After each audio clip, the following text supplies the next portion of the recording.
Mon cher Quesitus, quelques jours après, l'opinion publique s'est retournée.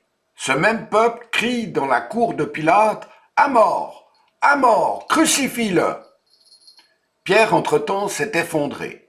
La désillusion s'est emparée de lui. Il a nié connaître Jésus 3 fois durant cette terrible nuit où l'un des leurs, Judas, a livré le maître au chef des prêtres. Sur la croix de Jésus, Pilate fait inscrire en 3 langues le motif de sa condamnation. Jésus de Nazareth, le roi des Juifs. Une inscription ambiguë que les chefs des prêtres voulurent faire modifier en « Il a dit qu'il était roi des Juifs ». Mais Pilate refusa. Puis ce fut les moqueries et les insultes. Les soldats, « Si tu es le roi des Juifs, sauve-toi toi-même ».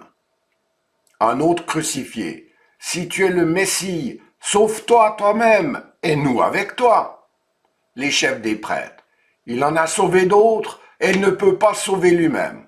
S'il est roi d'Israël, qu'il descende maintenant de la croix et nous croirons en lui.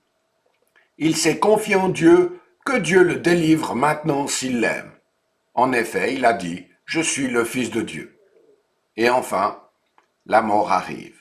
Jésus poussa un grand cri et expira.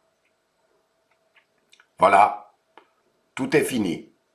Un grand espoir vient de sombrer lamentablement. Mais alors, que signifie pour Jésus être le Messie?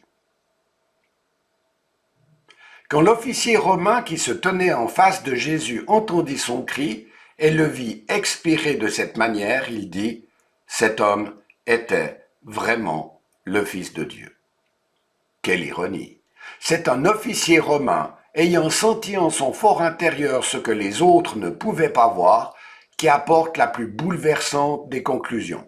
Cet homme était vraiment le Fils de Dieu.